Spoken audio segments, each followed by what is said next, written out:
Assalamualaikum warahmatullahi wabarakatuh. Alhamdulillahirabbil alamin wassalatu wassalamu ala Rasulillah. Allahumma shalli ala Muhammad wa ala ali ala Muhammad. Kama shalli ala Ibrahim wa ala ali Ibrahim fil alamin innaka Hamidum Majid. Baik, teman-teman semua, hari ini kita akan kembali eh, di pertemuan ketiga kita pada mata kuliah pengantar akuntansi.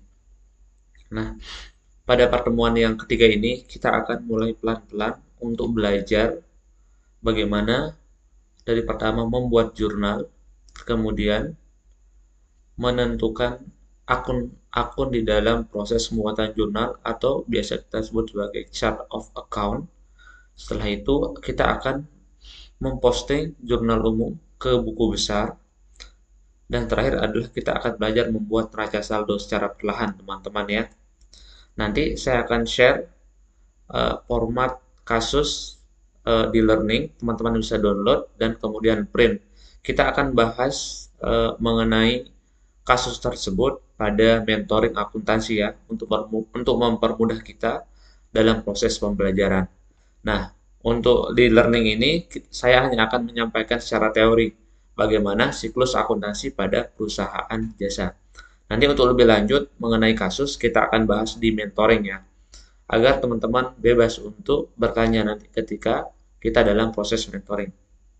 Nah, di pertemuan ketiga ini kita akan mulai menentukan atau bagaimana membuat jurnal hingga ke dalam neraca saldo terutama pada perusahaan jasa. Baik, sebenarnya bagaimana sih siklus akuntansi pada perusahaan jasa? Secara garis besar bahwa siklus akuntansi itu adalah proses pencatatan transaksi-transaksi keuangan yang terjadi dalam suatu badan atau lembaga sejak awal periode sampai dengan periode akhir, dan akan kembali lagi ke awal periode. Jadi siklus itu adalah sebuah rangkaian proses teman-teman ya, di mana di dalamnya dilakukan dalam satu periode. Periode itu apa teman-teman? Periode itu adalah jangka waktu. Misalkan dalam periode akuntansi itu adalah dicatat dalam jangka waktu dari 1 Januari sampai dengan 31 Desember. Periodenya adalah periode atau jangka waktu dari 1 Januari sampai dengan tanggal 31 Desember. Itu yang disebut dengan periode ya, jangka waktu dari proses pencatatan tersebut. Selanjutnya, nah, teman-teman mungkin yang sudah datang mentoring sudah familiar dengan bagian yang ini ya. Jadi ini adalah siklus akuntansi atau rangkaian proses yang harus dilewati oleh seorang pencatat atau seorang admin di dalam eh, membuat laporan keuangan. Pertama, siklus akuntansi akan dimulai dari yang namanya transaksi. Transaksi itu apa? Transaksi itu adalah kegiatan ekonomi yang dilakukan oleh pihak yang satu dengan pihak yang lain, ya. Transaksi kemudian akan menghasilkan bukti transaksi. Apa yang dimaksud dengan bukti transaksi? Bukti transaksi adalah dalam bentuk nota, teman-teman ya. Bisa dalam bentuk nota atau dalam bentuk perjanjian kerja mungkin ya.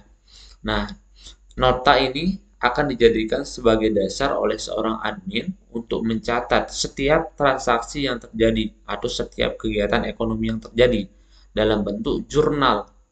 Jurnal itu kita akan pelajari nanti ya di slide berikutnya, bagaimana bentuknya, bagaimana cara mencatatnya. Nah, dalam bentuk jurnal ya, jurnal itu adalah rangkaian proses yang direcord dalam bentuk angka atau uang. Setelah teman-teman membuat jurnal, kemudian teman-teman akan membuat buku besar. Buku besar itu apa teman-teman? Buku besar itu adalah proses pengelompokan akun berdasarkan nama akunnya. Nah, proses pengelompokan ini akan dimulai dengan membuat jurnal umum. Nah, jurnal umum kemudian akan dikelompokkan berdasarkan setiap nama-nama akunnya. Sehingga nanti akan muncul kelompok-kelompok akun. Misalkan ada kelompok akun kas. Nah, kelompok akun kas pada buku besar ini merupakan rangkaian dari kas yang ada pada jurnal umum. Kemudian akan dijadikan di dalam satu kelompok. Setelah itu dari setiap kelompok di dalam buku besar akan dibuat neraca percobaan. Neraca percobaan ini merupakan nilai akhir dari setiap akun yang ada pada buku besar. Akan dikelompokkan berdasarkan nama yang digunakan di dalam buku besar, kemudian dikelompokkan ke dalam neraca percobaan. Urutannya berdasarkan chart of account. Nanti kita akan belajar chart of account atau perkiraan-perkiraan di dalam proses pembuatan neraca. Nah, setelah teman-teman buat neraca, kemudian teman-teman akan membuat laporan keuangan. Nah, neraca percobaan ini akan menjadi dasar bagi teman-teman ketika teman-teman akan membuat laporan keuangan. Mulai dari ada laporan laba rugi, laporan perubahan modal, neraca, dan arus kas. Oke ya, mungkin itu sekilas mengenai siklus akuntansi di dalam perusahaan jasa maupun perusahaan-perusahaan yang lainnya. Oke, kita mulai dari pertama, jurnal. Ketika teman-teman sudah mengumpulkan bukti transaksi, kemudian teman-teman akan membuat jurnal atau biasa kita sebut sebagai jurnal umum. Ini dia teman-teman pengertian dari jurnal umum. Jadi secara teori bahwa ayat jurnal atau jurnal umum adalah suatu buku harian tempat mencatat semua transaksi ayat yang saya ulangi ya. Ayat jurnal atau jurnal umum merupakan suatu buku harian tempat mencatat semua transaksi yang terjadi dalam perusahaan secara sistematis dan kronologis. Pencatatan dilakukan berdasarkan bukti-bukti dengan menyebutkan rekening yang didebit dan dikredit. Oke, jadi secara garis besar ini adalah bentuk jurnal umum yang teman-teman akan gunakan untuk mencatat transaksi-transaksi di dalam sebuah perusahaan secara sistematis dan kronologis. Ya, secara bentuknya seperti ini. Jadi pertama ada tanggal. Jadi teman-teman di sini di dalam tanggal ini teman-teman akan mencatat kapan transaksi itu terjadi ya. Nah, berkaitan dengan tanggal yang tertera pada nota. Ya. Selanjutnya adalah ada perkiraan dan keterangan. Nah, di dalam proses transaksi tersebut, akun-akun apa saja yang dipengaruhi?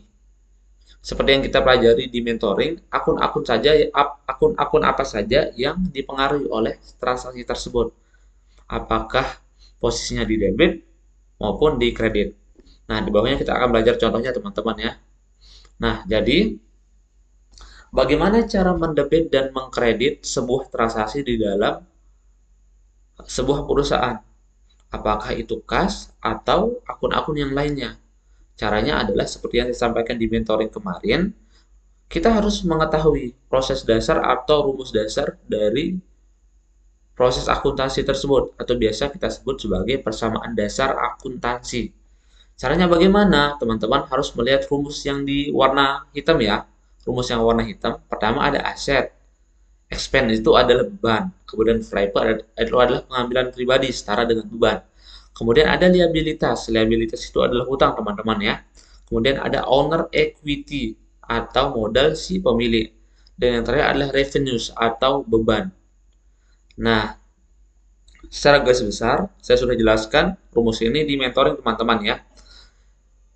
Akun-akun yang berada di sebelah kiri, saldo normalnya adalah di debit teman-teman ya. Lalu konsekuensinya adalah ketika akun-akun yang berada di sebelah kiri bertambah, maka posisinya berada di debit. Selanjutnya adalah ketika akun-akun yang berada di sebelah kiri berkurang, maka posisinya berada di posisi kredit. Selanjutnya adalah akun-akun yang berada di sebelah kanan seperti liabilities atau hutang, kemudian owner equity atau modal, kemudian ada revenues atau pendapatan-pendapatan. Nah, akun-akun yang berada di sebelah kanan, saldo normalnya berada pada posisi kredit. Selanjutnya adalah konsekuensi dari hal itu, ketika akun-akun yang berada di sebelah kanan ini bertambah, maka posisinya berada di debit.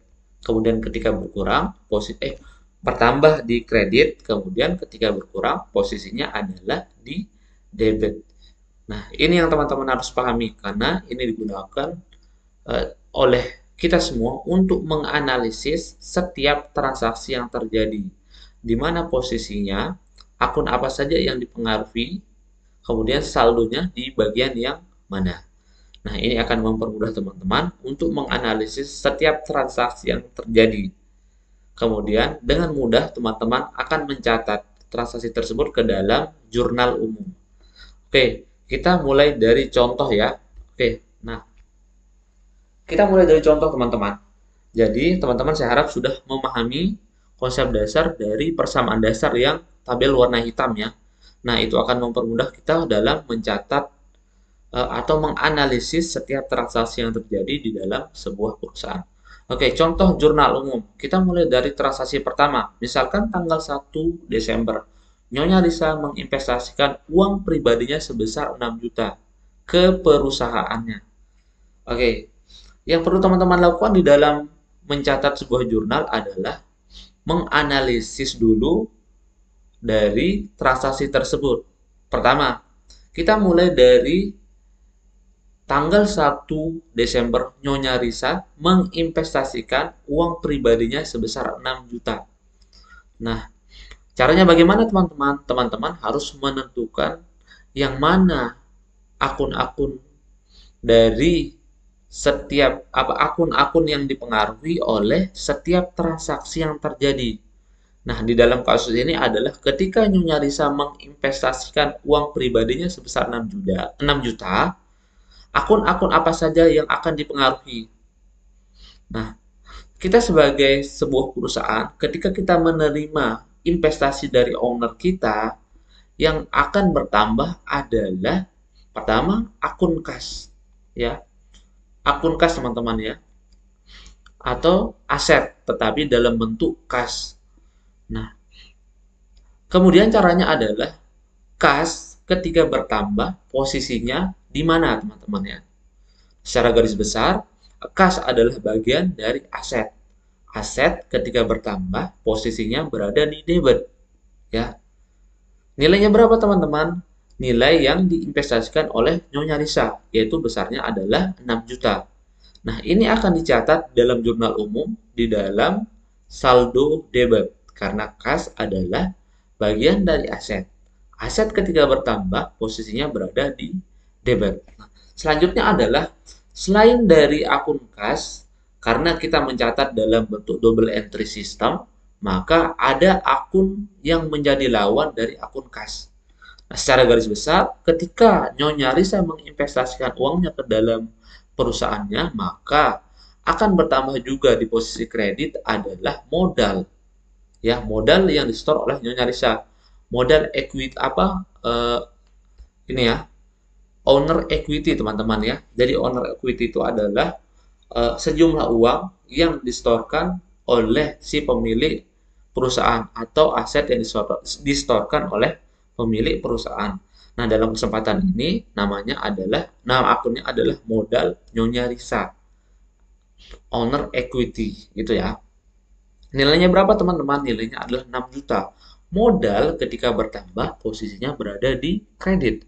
Sehingga di dalam jurnal umum perkiraan dan keterangannya itu adalah kas posisinya di debit, kemudian modal posisinya di kredit. Nilainya adalah berapa? Nilai yang diinvestasikan yaitu 6 juta. Oke ya, teman-teman ya, gampang ya. Selanjutnya adalah contoh transaksi yang kedua. Misalkan tanggal 3 Nyonya Risa membeli perlengkapan secara tunai sebesar 3.500.000. Nah, kembali lagi seperti yang tadi. Hal pertama yang teman-teman lakukan adalah menganalisis akun-akun apa saja yang dipengaruhi oleh setiap transaksi yang terjadi. Pertama, ketika Nyonya Risa membeli perlengkapan secara tunai sebesar 3.500.000, akun yang dipengaruhi adalah pertama, ada penambahan akun aset dalam bentuk perlengkapan ya. Ada penambahan akun aset dalam bentuk perlengkapan. Paham ya, teman-teman? Jadi, ketika akun perlengkapan bertambah, posisinya adalah di debit karena perlengkapan adalah bagian dari aset. Oke. Selanjutnya, apa yang akan berkurang ketika kita membeli sebuah perlengkapan? Tentunya adalah aset. Aset dalam bentuk apa? Dalam bentuk kas. Kas adalah bagian dari aset. Aset ketika berkurang posisinya di kredit. Sehingga ketika teman-teman menjurnal, jurnalnya adalah perlengkapan berada di posisi debit dan kas berada di posisi kredit. Nilainya adalah 3.500.000 sesuai dengan nilai di dalam transaksi. Oke, teman-teman ya. Oke, masuk teman-teman ya. Gampang. Nah, selanjutnya ada contoh jurnal yang lain. Oke, ini saya tidak perlu jelaskan karena mungkin teman-teman sudah paham berdasarkan contoh transaksi pertama dan contoh transaksi yang kedua. Oke, teman-teman ya. Dianalisis dulu, kemudian setelah itu adalah menentukan akun apa saja yang dipengaruhi. Nah, kemudian menentukan posisi saldo dari setiap akun yang dipengaruhi oleh transaksi. Apakah di debit atau di kredit. Oke, teman-teman ya. Ini contoh ketiga, teman-teman bisa analisis. Ini contoh keempat, yang saya share, teman-teman bisa analisis. Dan ini contoh kelima, teman-teman bisa analisis ya, berdasarkan akun yang dipengaruhi dan posisi saldonya. Oke, kita lanjut ke buku besar teman-teman. Jadi buku besar ini adalah himpunan rekening-rekening yang saling berhubungan yang menggambarkan pengaruh transaksi terhadap perubahan harta, utang, dan modal. Oke, jadi buku besar ini adalah proses himpunan atau pengelompokan rekening-rekening berdasarkan nama rekeningnya. Nah, dalam hal ini adalah ada 3 hal pokok yang dipengaruhi. Pertama ada harta, utang, dan modal sesuai dengan persamaan dasar akuntansi atau biasa kita sebut sebagai aset, liabilitas, dan ekuitas. Nah, caranya bagaimana teman-teman? Teman-teman diharapkan nanti mengelompokkan setiap rekening yang ada pada jurnal umum berdasarkan kelompoknya, apakah kelompok harta dalam bentuk kas atau dalam bentuk-bentuk yang lain. Nah, jadi oke, ini ya kelompoknya teman-teman ya, aset atau harta. Jadi aktiva lancar itu apa teman-teman? Jadi aktiva lancar itu adalah harta yang berupa uang tunai atau bentuk-bentuk lain yang proses pencairannya tepat teman-teman ya. Contoh di sini ada kas, kemudian ada surat-surat berharga, kemudian ada piutang dagang, ada piutang wesel, ada persediaan barang dagang, kemudian ada pendapatan yang masih harus ditagih atau piutang ya, setara dengan piutang. Kemudian ada biaya dibayar di muka, ada pertama sewa dibayar di muka, iklan dibayar di muka, asuransi dibayar di muka, kemudian ada perlengkapan. Nah, jadi ini ada kelompok-kelompok dari aset lancar, teman-teman ya. Aset lancar maksudnya adalah aset-aset yang liquid atau cepat digunakan. Nah, kemudian konsekuensinya adalah karena akun-akun ini berada pada posisi aset, maka nanti ketika akun-akun ini bertambah, maka posisinya di debit, teman-teman ya. Kemudian sebaliknya, ketika akun-akun ini berkurang, maka posisinya di kredit, teman-teman ya. Nah, kemudian di dalam proses pembuatan buku besar, nah ini adalah nama-nama rekening, teman-teman, nama-nama akun yang kemudian nanti teman-teman akan kelompokkan setiap transaksi pada jurnal umum ke dalam akun-akun ini.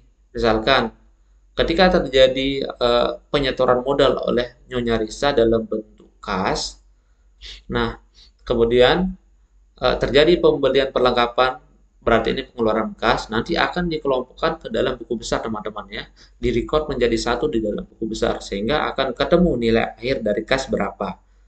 Oke, selanjutnya kemudian ada aset tetap teman-teman ya. Nah, ini juga bagian dari akun yang ketika bertambah berada pada posisi debit dan berkurang pada posisi kredit. Ada pertama ada investasi jangka panjang, aktiva tetap berwujud, ada tanah, gedung, mesin, peralatan. Jadi nanti teman-teman ketika teman-teman membeli aktiva tetap berwujud, posisinya adalah di debit teman-teman ya. Ada akun aset yang bertambah, kemudian ada akun aset yang berkurang. Nah, aset ini posisinya di debit ketika bertambah dan berkurang posisinya di kredit. Ada goodwill ya. Goodwill itu adalah harta dalam bentuk apa ya, dalam bentuk yang tidak berwujud ya, misalkan hak cipta dan lain-lain. Nah, ada paten, ada merek juga ya. Ini dalam bentuk kita akui sebagai aset tak berwujud teman-teman ya. Posisinya adalah bertambah di debit, berkurang di kredit. Oke, kemudian ada kewajiban. Jadi kewajiban ini adalah eh, hutang perusahaan kepada pihak lain yang harus dibayar ya, atau hak orang lain yang berada pada perusahaan yang perlu diselesaikan dengan cara dibayarkan. Nah, kemudian hutang dibagi menjadi beberapa ya, ada hutang lancar, kemudian ada hutang jangka panjang. Jadi hutang lancar ini adalah hutang yang eh, pembayarannya kurang dari 1 tahun atau jangka waktunya adalah kurang dari 1 tahun. Ada hutang dagang, oke. Kemudian ada hutang wesel, ada biaya-biaya yang masih harus dibayar, atau misalkan adalah hutang listrik, kemudian ada hutang gaji. Itu adalah contoh hutang yang harus dibayar.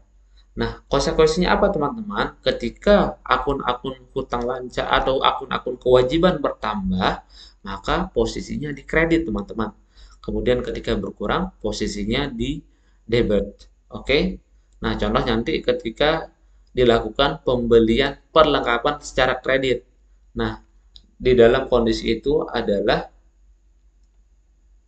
ada perlengkapan bertambah di debit, kemudian ada akun utang bertambah posisinya di kredit. Karena pada dasarnya ketika terjadi pembelian perlengkapan secara kredit, ada akun aset yang bertambah, yaitu perlengkapan posisinya di debit, kemudian akun hutang posisinya di kredit. Ya, hutang bertambah posisinya di kredit. Oke teman-temannya, lanjut.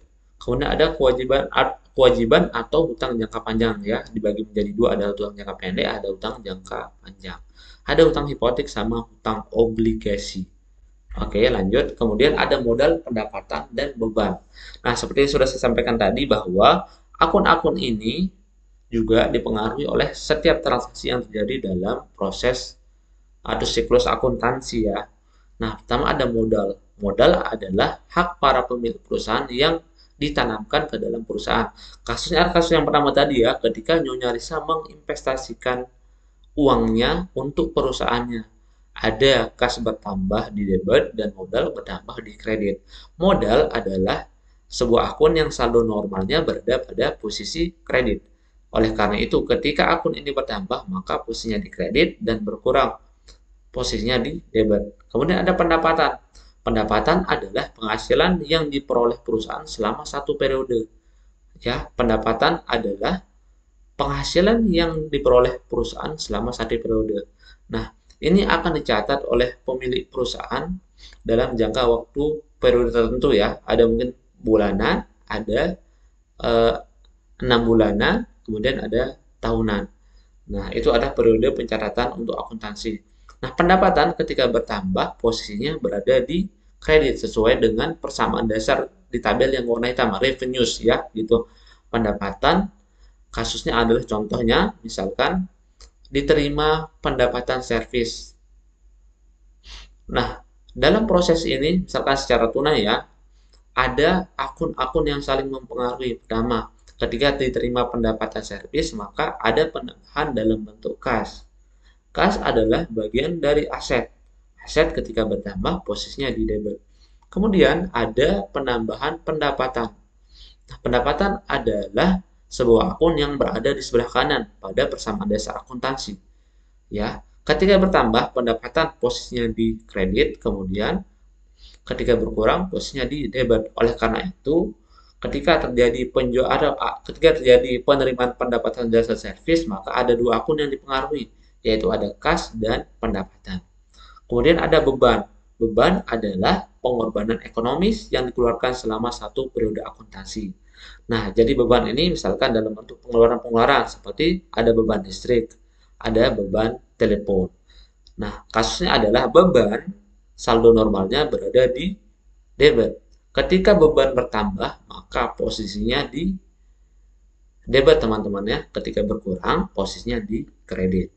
Mungkin itu sekilas mengenai modal, pendapatan, dan beban.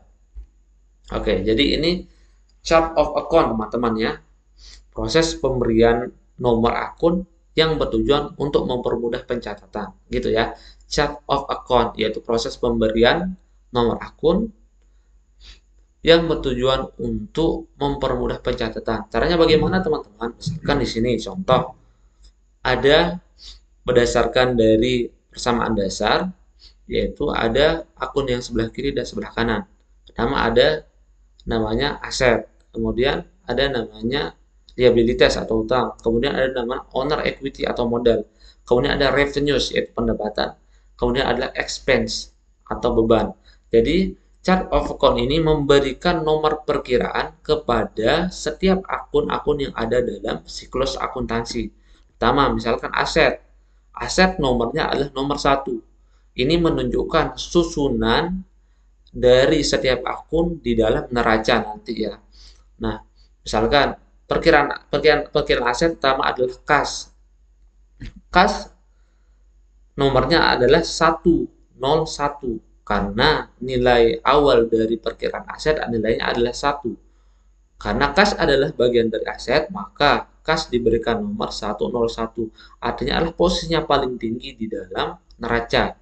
Ya, di dalam neraca dalam bentuk aset lancar ya. Kemudian ada account receivable atau piutang ya. 102. Ini adalah urutan teman-teman. Nanti akan teman-teman urutan berdasarkan nama akun dari nomor akun tersebut. Kemudian ada supplies 103. Kemudian ada akun hutang. Hutang nomornya diawali dengan 2 ya. Pertama adalah bond payable. Bond payable itu adalah hutang ya. Nah, nilai nomor chart of account atau nomor akunnya adalah 221. Selanjutnya adalah aset. Ada aset fixed asset atau aset tetap. Equipment nomornya adalah 121 karena aset nomor angka pertamanya adalah 1. Nah, jadi ini akan dijadikan sebagai dasar bagi teman-teman untuk menyusun nanti neraca saldo ya. Nah, jadi ada urut-urutannya. Pertama mulai dari aset lancar, kemudian aset tetap, setelah itu ada liabilitas, ada ekuitas, kemudian ada pendapatan, dan terakhir adalah ada beban. Nomor beban itu adalah 5, teman-teman. Di awalnya ada 5. Nanti rinciannya adalah ada beban-beban. Ini kan ada beban listrik, misalnya ada beban telepon, misalnya nilai awalnya adalah atau nomor awalnya adalah 5, teman ya. 5, teman-teman. Oke, kita lanjut. Nah, kemudian buku besar. Nah, buku besar ini ada punya beberapa bentuk, teman-teman ya. Setelah teman-teman buat jurnal umum, kemudian teman-teman akan memposting ke buku besar. Ada beberapa bentuk buku besar tapi yang umum digunakan adalah bentuk buku besar T, teman-teman ya. Nah, ini bentuk buku besar T, ada posisi debit dan kredit. Nah, di sini ada pengelompokan akun nanti teman-teman ya. Tengah-tengahnya ada nama akun, misalnya ada akun kas. Kemudian dari jurnal umum akan diposting ke buku besar. Pengelompokan setiap akun teman-teman ya. Oke, ini bentuk buku besar juga. Teman-teman bisa gunakan salah satu di dalam proses pengelompokan akun yang ada pada jurnal umum. Nah, ini dia teman-teman proses posting, yaitu posting dari buku besar, dari jurnal umum ke buku besar, yaitu proses memindahkan jumlah yang terdapat dalam jurnal ke buku besar sesuai dengan akunnya masing-masing.